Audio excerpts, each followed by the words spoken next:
I'm former FBI Special Agent Mark Ruskin, with 20 years experience in undercover operations. I've infiltrated a New York mafia crime family, a Chinese Malaysian heroin organization, a Wall Street trading exchange, right-wing terrorist groups, and I've worked on espionage cases. Emma.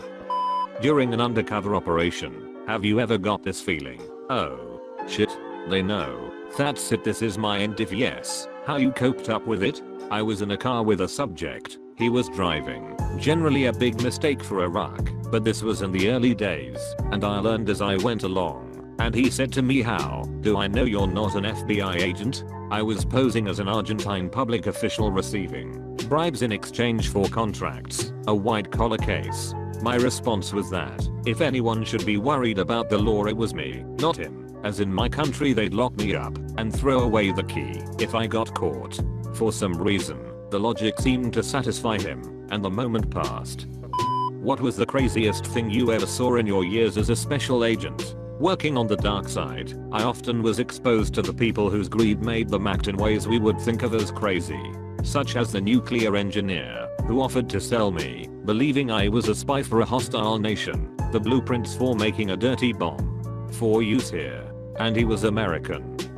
What are some of the differences between real-life FBI agent work and what you see in movies? FBI agents have, or used to have, a great sense of humor. In the films, like Die Hard, they're all black suits and grim faces. We are taking over now. That never happens. We'd kid around with the locals, cops, and trooper, and work together all the time. What's your theory on DB Cooper? He died when parachuting out of the 727. Did you find it difficult to juggle between all the different aliases? What alias was your favorite? And do you ever bust them out anymore? Now that you're retired, there were about a dozen over 2 decades as Iraq, but never more than 3 at a time. Alex Perez was my fav, with the ponytail, the bling, on the street day in day out. One tough moment, had 1-800 beeper for both Alex and Sal Morelli, budget issues, and got a beep from an unknown number. Me, yo him, who's this? Me, you beat me, who you looking for? And so on, until finally him, you Alex? Julio gave me your number. And so it went. Why do so few Wall Street bankers go to jail? They can afford the best lawyers. One of the big plot points in UC stories is when the criminals test the agent by having him commit a criminal act in front of them. Does that really happen? Did it happen to you? Meeting with one of the heroin organization players at a hotel by LaGuardia Airport for a buy, I asked him casually how good it was. Meaning, what percent purity? He misunderstood and answered, I don't use this stuff, I sell it. I almost fell off the corner of the bed I was sitting on. The point, if a real drug dealer can say that he does not use the merchandise, then certainly I can. So, if any dealer would want to test me, I don't use this poison. This is about money. Lots of money. Completely credible.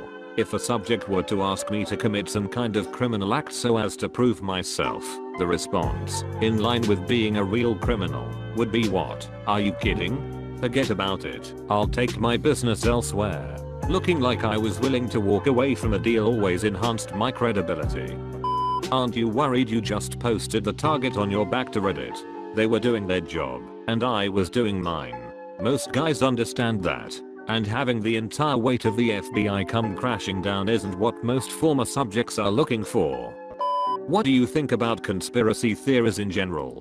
As to conspiracy theories, there is an appropriate saying attributed to an outlaw motorcycle group. The only way 3 people can keep a secret is when 2 of them are dead. Someone will always going to talk. When you were up on Wall Street, what was your cover? Trader, lawyer? Did that kind of cover require a lot of financial education? Income core. I started as a clerk on the floor of the COMEX, one of the commodities exchanges, learned the business, and a year later passed the written and practical exams to become a local trader on the NYMEX. The case went down in flames after someone recognized me from my time at the DA's office and blew my cover.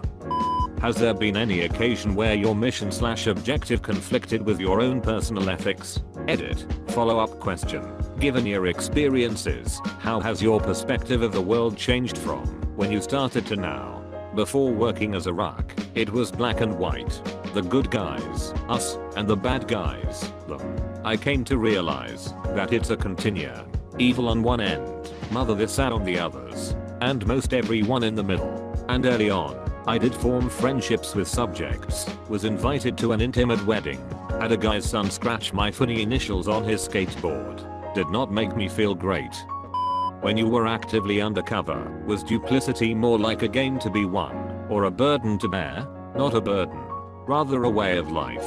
You could call it a game, but I saw it more as a challenge. Did I have what it takes? Hi, I'm interested in becoming a special agent.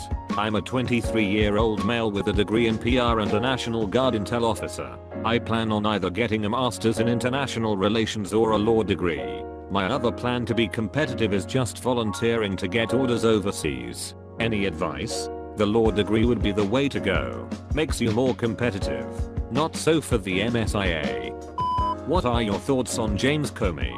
Can you talk a little bit about how, if ever, politics affected investigations while you served? Politics never affected cases that I worked on.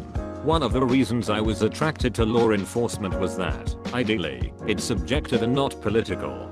In my time, I saw public corruption investigations of both Democrat and Republican officials. No one in the book cared what the political affiliations of an official happened to be. The perception among many agents, in and out of the boo, is that Director Comey allowed the FBI to become politicized, to the detriment of the institution. What are the requirements for becoming an undercover agent? Were family or relationships allowed? To quote from the Surveillance Agents and Reservoir Dogs, you have to have rocks in your head to be a rock. Seriously though, you need 5+ years agent time, and if you have a family, they will need to have lots of patience to accommodate an unusual career. Most agents don't do work, and of those who do, most don't do it often. There are about 100 full-time UCs in the FBI at any given time, for a country of 300+ million people. I was privileged to be one of them. In terms of doing illegal things to keep your cover, is there a line that UCs can't/won't cross? In other words, what would an UC do if the crew they had infiltrated wanted them to join on a murder or assassination attempt? There are absolutely lines that cannot be crossed. There is policy for UCs and informants concerning authorized criminal activity. Some property crime might be authorized in order to avoid compromising the safety of the UC or CI, not violent crime. And that is realistic. Many real criminals may be fine with property crime and want nothing to do with violence. If I, in my capacity, refuse to participate in a violent act that does not compromise me as a RUC, no way. I'm a thief, not a killer. If you want to risk a 20-year stretch and enjoy hurting people, that's your business. Count me out. If anything, my credibility as a real criminal just went up. You don't location. How did you infiltrate a Chinese gang? As the nephew of imprisoned Mexican cartel boss Gil Sandoval, his fellow inmate, Bingong Yang, serving life for kidnapping and murder, ran his heroin organization from inside prison. Gil was pretending to run his cocaine business, with me as his trusted lieutenant. And we wanted to expand into the heroin business. And so it went. Obligatory. Have you ever shot someone? Question. But seriously, since you spent a long time in undercover operations, is it really a thing for an agent to be in too deep that they begin to turn or sympathize with the groups they've infiltrated? First, I was in one shootout in Buenos Aires of all places, intervening in a carjacking while off duty. First, documented shooting by an FBI agent outside the US. No one was killed, and it's not like in the movies. Not like I had imagined. Take my word for it, once was enough. I did not like being shot at. And I'm impressed, all the time, by our combat men and women in arms, more now than ever. And yes, a RUC can be too deep. That's why the BOO, as we call it, had the undercover safeguard unit to monitor and protect UCs.